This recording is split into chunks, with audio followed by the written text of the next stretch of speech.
আমার স্নেহের দ্বাদশ শ্রেণীর ছাত্রছাত্রীরা, আশা করি তোমাদের সকলের পরীক্ষা প্রস্তুতি প্রায় হয়ে গেছে।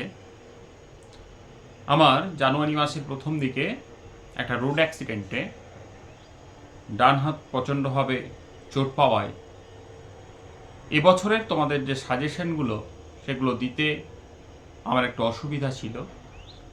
তবে এখন একটু সুবিধা থাকায়, একটু সুস্থ হওয়ায় আজ এই ভিডিওতে তোমাদের ইতিহাস বিষয়ের সাজেশনটি আমি পোস্ট করলাম। এই প্রশ্নগুলি তোমরা খুব ভালোভাবে অনুশীলন করবে। আশা করি এই প্রশ্নগুলি আগামী উচ্চ মাধ্যমিক পরীক্ষার ইতিহাস বিষয়ে তোমাদের খুব কাজে আসবে।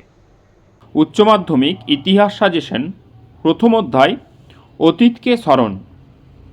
প্রথম প্রশ্ন, কিংবদন্তির সংজ্ঞা এবং বিভিন্ন বৈশিষ্ট্যগুলি উল্লেখ করো। বিভিন্ন কিংবদন্তির উদাহরণ দাও। দ্বিতীয় প্রশ্ন, লোককথা কাকে বলে? লোককথার বিভিন্ন বৈশিষ্ট্যগুলি উল্লেখ করো, এর গুরুত্ব কী? এটি গুরুত্বপূর্ণ খুব। তৃতীয় প্রশ্ন, পেশাদারী ইতিহাস বলতে কী বোঝো? পেশাদারী ইতিহাসের সঙ্গে অপেশাদারী ইতিহাসের পার্থক্য লেখো, এটাও খুব গুরুত্বপূর্ণ। চতুর্থ প্রশ্ন, মৌখিক ঐতিহ্য কী? এর বৈশিষ্ট্য লিখো, এর গুরুত্ব আলোচনা করো। দ্বিতীয় অধ্যায় ঊনবিংশ এবং বিশ শতকে উপনিবেশবাদ ও সাম্রাজ্যবাদের প্রসার। এখান থেকে তিনটি প্রশ্ন তোমরা করবে। সাম্রাজ্যবাদ কী? উদ্ভবের কারণ। সাম্রাজ্যবাদ বিষয়ে লেনিন ও হবসন তত্ত্ব, এটা খুব গুরুত্বপূর্ণ। এবং মার্কেন্টাইল মতবাদ কী? এর মূল বক্তব্যগুলি কী ছিল। তৃতীয় অধ্যায় ঔপনিবেশিক আধিপত্যের প্রকৃতি, নিয়মিত এবং অনিয়মিত সাম্রাজ্য।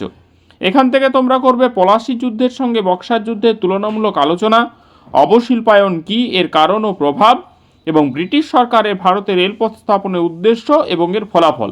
এই প্রশ্নটি অধিক গুরুত্বপূর্ণ। চতুর্থ অধ্যায় সাম্রাজ্যবাদের বিরুদ্ধে প্রতিক্রিয়া। এখান থেকে তোমরা রামমোহন রায়ের অবদান এবং ব্রিটিশ ঔপনিবেশিক শাসনকালে ভারতে আদিবাসী ও দলিত সম্প্রদায়ের আন্দোলনের সংক্ষিপ্ত বিবরণ দাও। 4 মে আন্দোলন খুব গুরুত্বপূর্ণ, এবং স্যার সৈয়দ আহমদ খানের নেতৃত্বে আলিগড় আন্দোলনের পরিচয় দাও।